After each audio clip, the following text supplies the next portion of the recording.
We were eating outside and I found a mosquito inside my salad, so I thought that it would be a good idea to just make some food coverings or some kind of things that it will prevent mosquitoes and dust to get on my food while we are talking in our outdoor gathering. So I came up with this idea and it was free. So the only thing you need to get is little handles that you might have somewhere, or you can even use little ropes or anything that you can imagine that will, even like a button or a some kind of little thing that you can use to take this, up or put it up or lift it up.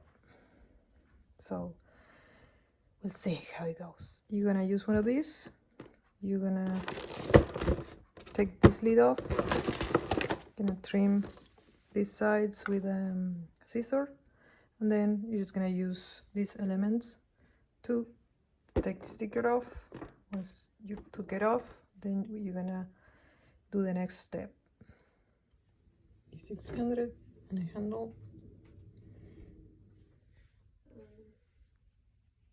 So you're responding.